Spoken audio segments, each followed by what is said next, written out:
We're here in New Orleans, Louisiana at the 50th ASHP Mid-Year Clinical Meeting talking to Lynn Eschenbacher, who is the editor of the new ASHP book, Pharmacy Clinical Coordinator's Handbook. Lynn, how'd the idea for this book come about? Great question. So I was a frontline clinical staff pharmacist and had been promoted to the position of a clinical coordinator. And I thought, where do I start? And if at that time I had had a book that would give me some helpful hints, some tips, what I should start looking for, I would have loved it. So thought about how could I take all of the good advice and mentoring from all of our key leaders in pharmacy and put it together to help someone else who's starting or someone who's been in the position for a long time. So sometimes when you've been in your position for a while and you want to know, well, what are my colleagues doing or what other information is out there? So wanted to put that together. So this is both for those folks who are starting new and those who've been in the position a while for some new ideas. What can a buyer of your book expect to find in Pharmacy Clinical Coordinator's Handbook that they're not going to be able to get anyplace else? So you would expect to find personalized information from key leaders in the pharmacy profession. The book was intended to be if you were sitting down talking to someone one-on-one and getting a mentoring.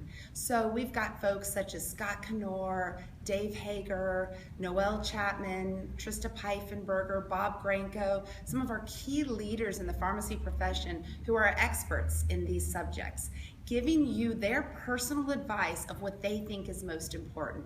So there's information on finance. Maybe in pharmacy school you didn't get a lot of finance information.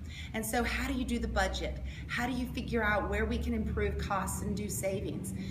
Definitely probably didn't get in pharmacy school a lot of information about how to manage people and what if things don't go right between the staff. So we've got a whole chapter on HR management, building your team, having those crucial conversations. We've got information about starting clinical services, developing a strategic plan so you know exactly where you want to go and how to get there, and how to build the staff competency.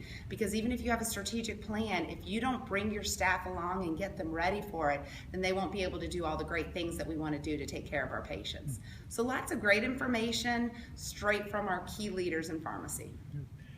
How has the position of clinical coordinator changed over the last few years? So the clinical coordinator role has changed a lot. There's lots of actually different titles it could be. It could be clinical manager, clinical coordinator, even sometimes operations manager, operations coordinator might have an aspect of this as well.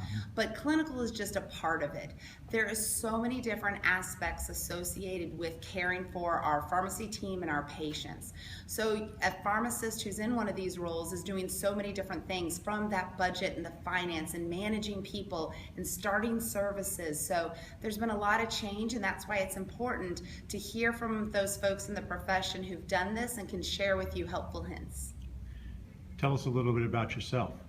So I went to pharmacy school at the University of Texas at Austin, and I did a pharmacy practice residency at Parkland Hospital in Dallas, Texas. Then I headed out to Duke University, where I was a decentralized clinical staff pharmacist out in the cardiology area. Then I moved into a clinical coordinator role. Then I moved into a medication safety officer role at Duke. Then I moved to another organization in Raleigh, North Carolina called WakeMed Health and Hospitals as the Assistant Director of Clinical Services. And now I work for Ascension Health. We have 131 hospitals across the United States, and I'm the National Director of Pharmacy Operations. So I have a lot of different experience in med safety and operations and clinical that really help to pull this whole book together. So it's something that's going to be very helpful for you starting your career or continuing your career. Lynn, thank you for your time.